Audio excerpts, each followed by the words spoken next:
Thanks, David. And thank you, Lena, for reminding us that weakness is strength. I hate being weak. Oh, how much I hate that. But I need it. So, yesterday we spoke on the call and the mission. And today we're talking about the leaders. What kind of leaders can lead us into the future? Leading in a VUCA world. Did you hear the news Wednesday? Did you see this picture? Kind of looks like Sauron's ring or something. You know what this is? It's a black hole. It's the first picture of a black hole. And it's really cool because we've been talking in the scientific world for 90 years since Albert Einstein about black holes and this whole idea that there's a place of denseness so dense that matter and light cannot escape. And this week, finally, they published this picture. This is about 55 million light years away from where we're sitting today.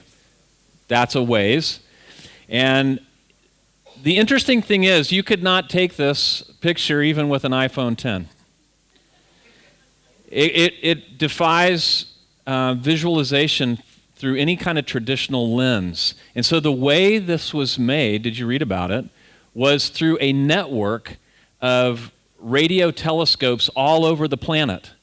So different governments, different scientific communities collaborated and cooperated over a series of 2 weeks to take images and feed them all into a central algorithm that was run by a 29-year-old scientist from MIT named Katie Bauman. And she created this algorithm that enabled all of this data to be mashed together and generate this image. And the point of this is that this is a new world. There are new challenges. The old ways that we would take pictures and understand our universe no longer suffice. The only way to win in this kind of world is through a collaborative network. No one entity has it all. We have to work together. It's too confusing. And that has always been the spirit of our movement. To reach people that no one else is reaching, we must trust God to do what no one else is doing. And we've already heard about that, some of these stories from yesterday that were shared. We live on the gospel frontier where a lot of the easy places and middle places of the world have been saturated with churches and gospel and materials and opportunities and pastors and places of worship that you might have 10 within a square kilometer or two. But what remains, the gospel frontier,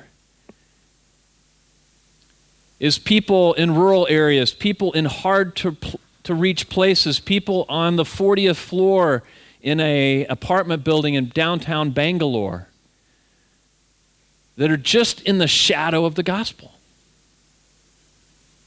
And we have the opportunity in this room to make a difference about that if we'll pay attention and work together. It's been mentioned, and I really appreciate the spirit this morning of this.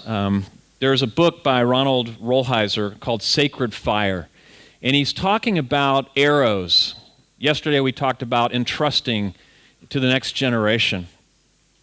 And he talks about, how can we pray to be the bow that God uses to send arrows into the future. And I love these 3 prayers of seasonality of life.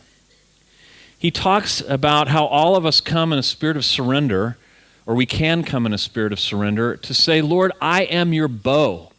Would you bend me? And for those that are in the younger stage of life, and for a younger stage of life, I'm going to talk about the stage of life 30 years and younger. And I don't mean young, emotionally immature, but this is the season of life where we are still figuring out, God, what are the gifts that you've uniquely given me? How does that fit in my world? How do I use them appropriately? How do I depend on you to use them? And what is the way you're calling me with that unique cluster of natural gifts and talents and spiritual gifts and opportunities and language and background and even my family, that we all come from some sense of brokenness and some sense of things that just aren't right. And yet God brings all that together in an incredible, delightful mixture that's uniquely you and for a unique purpose and calling in the world. And there is an energy in youth. And I know because I've sat down, I had breakfast with Berlin today from India, and he was talking about how God is using him and his young family, and he's not on our staff, he's a volunteer, and he's come and given up a week of vacation to be with us here, to use his talents for God in the digital space. He's 30 years old. I've sat with a couple of you over the last couple of weeks in your late 20s, and you're asking these really powerful questions. And you're saying, Lord, I'm your bow, bend me, lest I rot. I don't want to be unused. I have energy. I have passion. Where do you want to send me, and how do you want to use me, God? Praise God for you. And then something happens after 30 or so. It's not always the exact number. We're peaking in our growth, in our spiritual and professional development. We're getting more opportunities. We're actually learning stuff and acquiring skills and becoming respected for certain aspects of what we can offer. At the same time, life is getting more complicated. It's getting more expensive. Some of us have a spouse or children, and the opportunities and the stretching, there's more opportunities to travel or to speak or to be involved, but there's more gravity back at home to take care of things. Or you simply realize all that energy I had when I was praying the young prayer, I don't have quite as much energy at 40 as I did at 30. And those long 10 and 12-hour night flights in economy take a different toll on my body and my mind. And so our prayer at this stage of life is, Lord, I am your bow, bend me, but not too far, lest I break.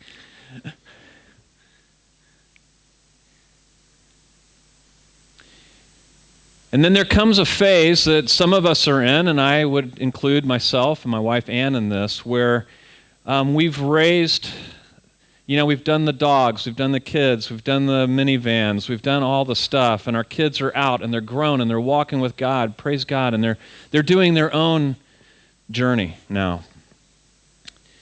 And we have more discretionary time and maybe a little more discretionary money because our kids are off the payroll.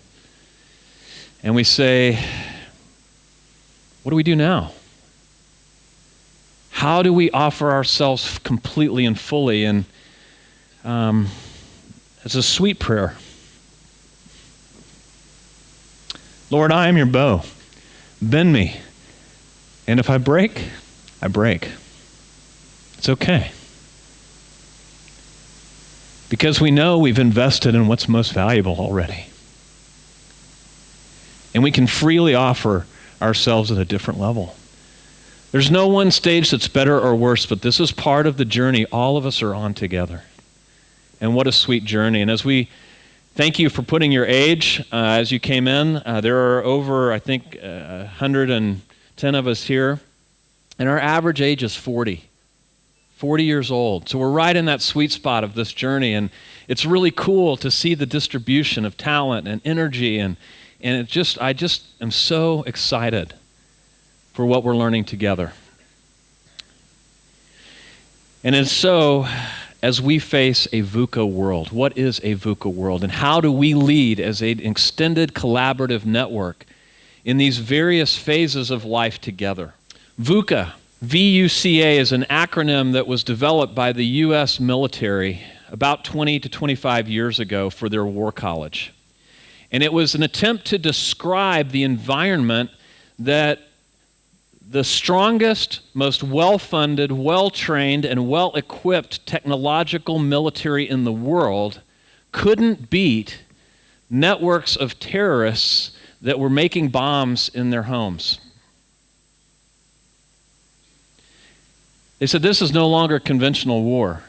We can't just win it by force and training. We have to adjust seriously because our world is different. And you'll have this deck available. I'm going to walk through this fairly quickly. Some of you know about this, some of you don't. But this is the world we live in. If you think back to what was described yesterday as we heard from a couple of the area leaders about what's happening in ministry in their countries and the ways things are being blocked, think about these terms.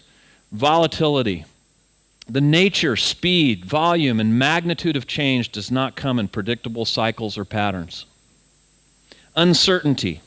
The lack of predictability of issues and events make forecasting, planning, and therefore decision-making difficult.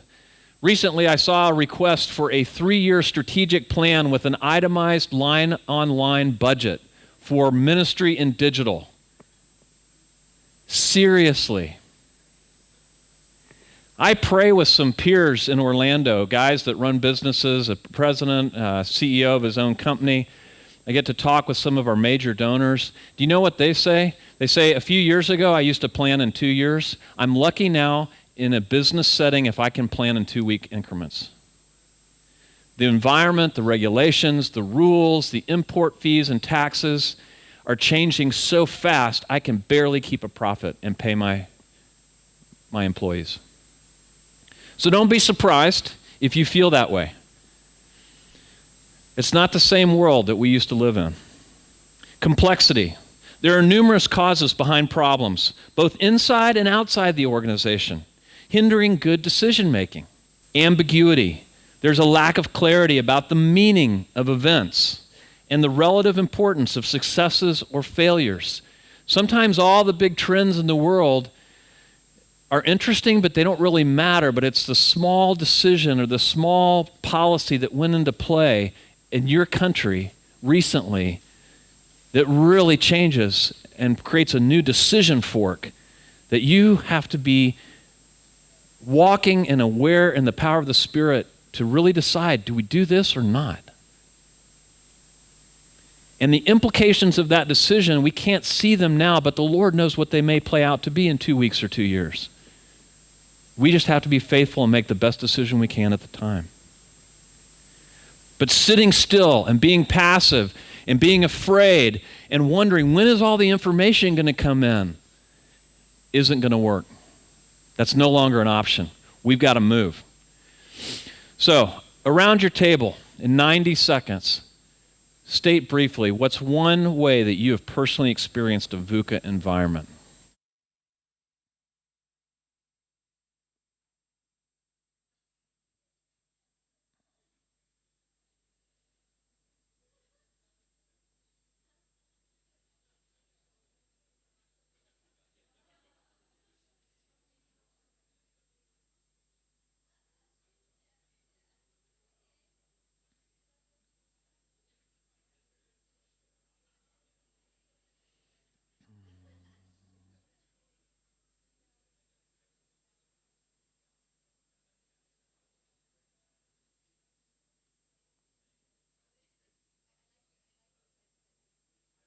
Go to the next slide. Next slide.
All right, let's come back together. And maybe here's a picture of a group of people hiking up a mountain in a whiteout snowstorm. Have you ever felt like this as a leader? I think which way is up? Where's the top? Where are we going? And a little bit lost. I think we're making progress, but at least we're sweating a lot as we're going. Colonel Eric Kale has this to say: a symptom of organizational ambiguity is the frustration that results when compartmentalized accomplishments fail to add up to a comprehensive or enduring success. Let me translate that.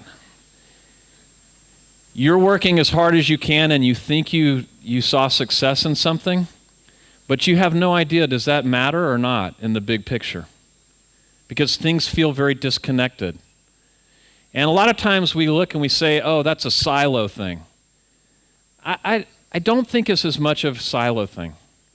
I think we are just overwhelmed with so much information every day on our little 4-inch screen, and it's really hard to make sense of what's going on. And so even if we got a new website up or we had a great engagement on social media, does that matter or not? And we're going to give you an opportunity after lunch. We're going to share the vision map that's on your table. Don't look at it now. To see where we're going as a ministry, to see as we do things, as we navigate in this snowstorm together, are we aiming at the right targets so that as we make progress, little by little, site by site, app by app, person by person, that it actually does matter. It does count. That every person has a story, and every story matters to God. What is VUCA Prime? You see that little apostrophe there. VUCA Prime leadership, then, is a series of counterbalancing virtues and skills that help us lead in a VUCA World environment. I've had a lot of conversations with our Vice President of Leadership Development, Andrea Buczynski, about this. And we realize that we have a very robust leadership framework as an organization. But a lot of it doesn't deal with the kind of environment that we're leading in now. And so we're actually engaging in a process to talk about how do we adjust our leadership framework. And so I'm going to give you kind of the preview, first time here, ever in history, of what might be coming as we adapt our leadership framework to talk about the leaders of global missions in the 21st century. You heard it here first. For volatility, there's an aspect of vision, and I want you to look at this. At the bottom, you'll see the shoreline, which is past experiences and current conditions. And this is a lot of the way old wineskins function. When there's a storm raging out at sea and things are uncomfortable, the winds blow us back to comfort. It blows us back to predictability. It blows us back to the way we've done things in the past. It's safer near the shore. But you don't discover new lands by staying at the shore. Boats are meant to sail. And they're meant to get out in the ocean. And so a vision for what your part of the organization should look like in the next 3 to 5 years is really, really important. And do the math, that means 2022 to 2024. We've been talking about 2020 for the last 9 years. Not 99 years, but 9 years. It feels like 99 years sometimes. And so we have to be able to be the ones that see beyond the horizon, and you're the ones on the leading edge. You're talking to the people every day that are engaging in new ways, having different types of conversations, looking at different media, whose lives are adjusted and changed and challenged differently than my generation was. You are in the future. Those of you that are under 30. And so listening to you gives the rest of us calibration for where is the future going. You're incredibly important.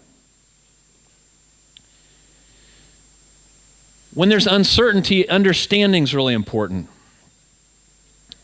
When there's complexity, it's so complicated, no one can make sense of it all, but having clarity about what we are about, what our organization's mission is, what our values are, the way we operate, what we care about, who we care about.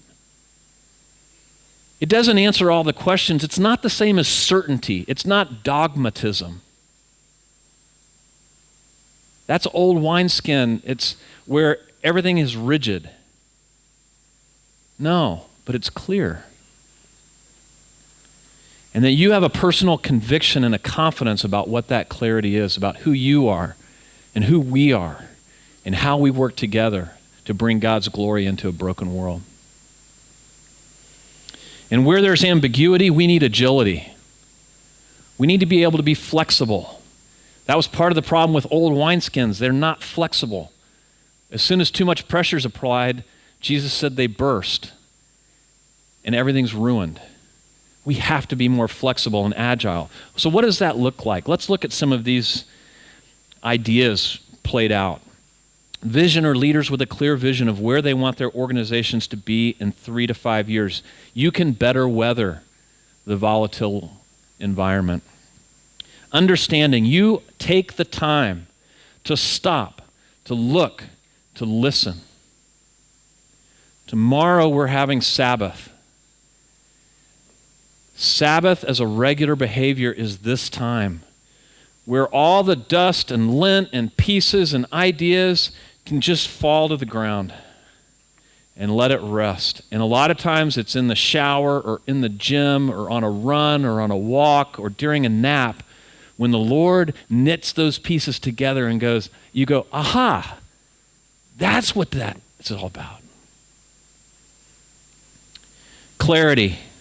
It's a deliberative process to tune into lots of data, to make sense of the chaos, and to derive a course of productive action. So what? So what? You have more data sitting in this room than all of NASA had to put the first rocket on the moon. So what? Yeah, we're impressed. Great. What are you going to do about it in your country with your people to make a difference? That's what we're talking about all afternoon.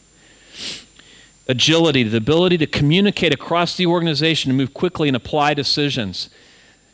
One of the goals of this summit is to have sponsored time with organizational peers. I have found over 3 decades in ministry that one of the most sharpening developmental times I have is when I have other people that have similar scope, similar work, similar complexity, and I don't, they don't work for me, I don't work for them, but we just get to talk to each other and go, I'm not the only one experiencing this kind of a problem. And now I got somebody to go to for help. A few years ago, this was Don Van Meer. He's president and CEO of Carswell, a Thomson Reuters company. He's on our Canadian board of Power to Change, or he has served on that in the past. He spoke to a group of us at our Global Leadership Conference, and he was talking about leading change in his own company. He said, 40% of your job is going to change this year, and every year if our company is going to stay in business. He was taking a company that was built on print and going completely to digital. And he said to his employees this statement, and that's what I've been saying to our team for the last couple of years is, I could write you a job description, but honestly, in 6 months or a year, it's going to be 40% different at least. And you've probably experienced that. And it's really disorienting, isn't it? But man, what an exciting time. We're not going to get stale doing what we're doing. Praise the Lord. Let's keep moving. And I've got a little video I want to show you here from a professor who's kind of written the book literally on leading change and done a lot of research. 6-minute video. Let's listen to John Cotter. Hello, I'm John Cotter, and I'm here to talk to you about winning in a faster and faster moving world. A world where more threats are coming at us from all kinds of different unpredictable directions, but also in which there are more windows of opportunity, opening and closing faster than ever. I am convinced that we've crossed a line in which the old methods that we've used to deal with this no longer work. And I want to talk to you briefly about what seems to work in this faster and faster moving world. To understand this, I found you need to understand how organizations naturally evolve over time and how that has gotten us to where we are now. All organizations start with a structure that kind of looks like a dynamic solar system or a molecule. Their advantage is that they can be very, very fast, very agile. They can run around existing competition. They start with a set of entrepreneurs. It doesn't matter if they're trying to make a new type of microchip or a new type of chocolate chip cookie. They attract people who work on various initiatives. It could be anything, playing around with crazy ideas, talking to customers, doing things with alloys. And they can drop those initiatives and start new ones. If they're successful, though, they have to be able to make and ship a product or deliver a service. And as soon as that happens, you start to see growing something that we would recognize. It looks more like a hierarchy. It has jobs, it has processes, and if they continue to be successful, of course, it's that part that has to grow. And it grows, and for a brief time, you've got both systems that tend to be hooked together well because of the entrepreneurs who play a part in both. And sometimes the old-timers that have jobs over at one side and they're still in that entrepreneurial system. But as successful as they are, you know what part grows, and it grows. And at a certain point, it doesn't like the old entrepreneurial, unpredictable, whipping around system, and so it systematically eliminates it. And you end up with what we all know, a typical modern organization. Now, in a slow enough moving world, that can work fine, and it does. But as the world starts to speed up, it doesn't. And so what smart people do is they augment it. They add strategic planning committees. They hire strategic consultants. They put together interdepartmental task forces or project management organizations to first create and then to execute strategies. And if this is done well, it works up to a point. But as the world speeds up more and more, it doesn't. So they continue along this same path. It happens naturally. You add another committee, you add work streams, you add more strategy pieces. And after a while, all of this addition actually slows you down, and the whole thing starts to sink into the muck, which obviously does not win today. It raises the question of what could win today. And actually, you just saw it a minute ago. Now, let's rewind the tape. Okay, start there and go back. Go back some more. Now stop. There it is. Something that can be reliable and efficient now and can be fast and agile in helping you maneuver through this faster moving environment. It creates more wealth, better products and services, a terrific place to work, and perhaps most importantly, profitable growth. That raises the logical question of, can you create that and get those results? And the answer is yes, we've proven it. A set of processes and procedures and methods can take you from wherever you're at, and you start growing that entrepreneurial piece from the center on out in an organic way. You keep the two pieces connected in a very solid way, and you end up with this mechanism that can be both reliable, efficient, fast, and agile, and win today. Here's the bad news. How many organizations have succeeded in doing that? About 0.001%. Really, seriously. Here's the good news. It doesn't have to be that way. It doesn't. You can change. You can create what's needed. And when is the time to do that? No question. It's now. So, if you want to learn more, go here. And let's get on with it right now. In 2021, we will turn 70 years old as a movement.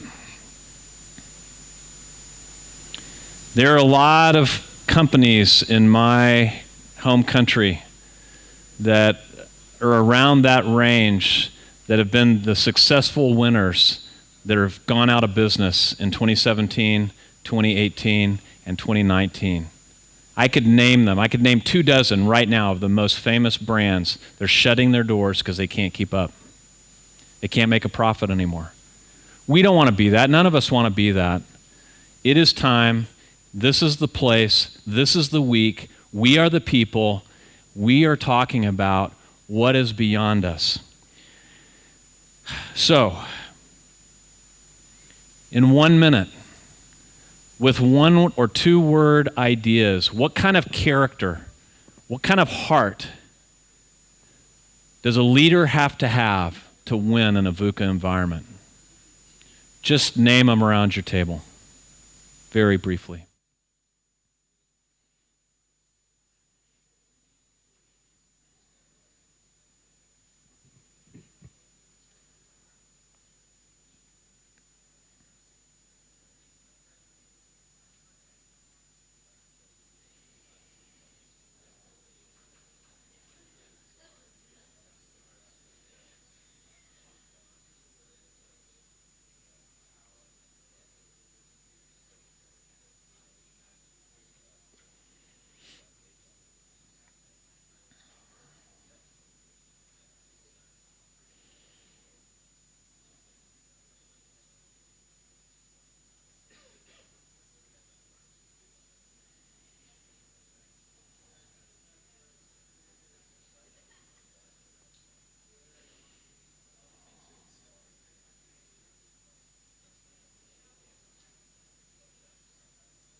I realize you're just getting started, but I'm going to draw us back. Feel free to continue this piece of the conversation at coffee. I want to show you something, though, that may answer, and you might find some of your answers with some hooks here. We have a leadership framework, and at the middle of that leadership framework is what we call the heart of a leader. And 25 years ago, when that framework was first released, I remember as a young team leader taking these character qualities that I'm about to show you to heart. And they became, as Ann and I moved into China, and we were alone and isolated for 4 years without much input, with very little people coming through and developing us, kind of a self-development curriculum of like, Lord, what do you have to say about these things in the scriptures? And the Lord used that approach to forge a lot of my character. And so I offer these to you because I know in the international realm, as I've sat and listened to a lot of the leadership framework discussion, we've actually lost these 5 amazing elements. And so I feel kind of like Hezekiah going into the temple and finding the scriptures and going, whoa, what is this? Not that these are scriptures, but it's rediscovery. So here they are, the DICE plus CQ virtues. The first one is dynamic determination. This sense of faith and passion and, yeah, we'll get knocked down, but we'll try it again. This doggedness, to keep on going in the face of opposition. Second is intellectual flexibility. It's that constant learning. It's curiosity. It's, well, that didn't work. What else is out there? What can I learn about this? Courageous character. It's what we heard about this morning. A sense of dependence and humility and, Lord, if and what, but hey, I'm here, I'm available, sure. If 300's what all we got or one, let's go for it. Let's try it. It's a trust not in myself for courage and strength, but trust in the one who has all courage and strength and can endow that to me. Next is emotional strength. Not just, it's a sense of maturity, growth, that I can weather the storms of criticism, of long seasons of discouragement, and it's going to be okay. And I don't have to spew that out on everybody else. And I can own the things that I need to own that are my problems and not blame the organization or blame a lack of this or somebody else all the time. And finally, a collaborative quotient or CQ that enables me to partner and share power and relate with others in a peer-to-peer horizontal network, that everything doesn't have to be hierarchical. These are the DICE plus CQ virtues of the leader of the future. I'm going to close with 3 simple, concrete action points for you to think about. Is how do you increase agility for you and your team? First, instead of making a decision when you have 90% of the information, go ahead and make it when you have 70%. You say, how do I know if I have 70%? Well, you don't. You may have 40%. Go for it anyway. Decide small, try it, iterate, try again. That is the sense of agile and digital. Second, instead of imposing decisions from top down, encourage real-time decisions across your organization. We call this the team of teams approach, and one aspect why we're giving everybody access to all our analytics is so that you can have real-time information. You can see you have all the data. You make the best decision you can with what you see, and everybody has what we call a clear line of sight to the work. You've got the vision map, the goals, you've got analytics. Hey, that's the best we can offer. Go for it. And you're not going to get in trouble for making those kind of decisions. You're going to get in trouble when you don't make decisions. 3, instead of relying on charismatic leaders who get results by force, recognize that leadership can come from anyone.